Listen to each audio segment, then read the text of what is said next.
Zdaj se bomo naučili, kako spremeniti lastnosti oblik dveh dimenzij elementov. Kliknemo na spremeni lastnosti oblike in nato se odpre okno, v katerem lahko izbiramo različne vrste sprememb. Na primer sprememba lastnosti oblika. Pretvorba 2D elementov v podporno konstrukcijo. Pretvorba pomožne v 2D elementih. In sprememba odsloja za pero, črto in barvo. To bi pomenilo, da bo element prevzel pero, črto in barvo iz sloja, v katerem se nahaja. Tukaj izberemo lastnosti oblike za spremembo pri elementu. Z osnovnimi lastnostmi, kot sta debelina peresa. Spremenimo lahko vrsto črte, barvo črte, prav tako pa tudi številko skupine in sloj. Prav tako lahko spremenimo vrstni red, vendar to pojasnimo malo kasneje. Najprej bomo dvodimenzionalne elemente spremenili v pomožno konstrukcijo. Kliknemo v redu in označimo elemente za spremembo. Pri drugi element bomo spremenili vrsto in barvo črte ter izbrali drugo plast.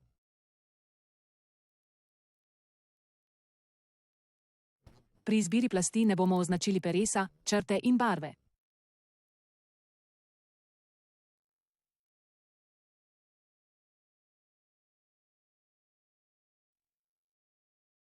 Prav tako je tukaj tudi možnost izbire številke skupine.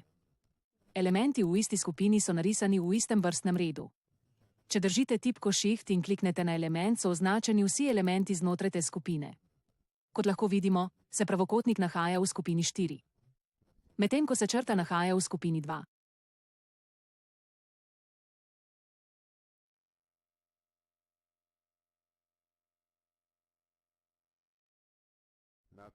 Po prenosu linije v skupino 4 in s pritiskom na Shift ter klikom na njo.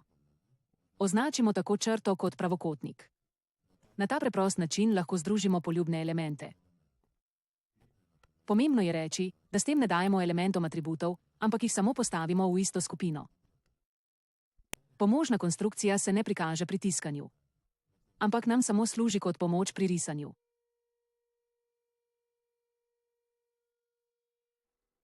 Še bomo prevzeli lastnosti plasti te črtkane črte.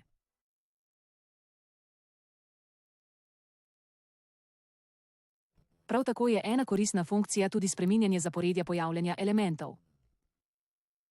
Od tega je odvisno, ali se bo element prikazoval pred nami ali za nami.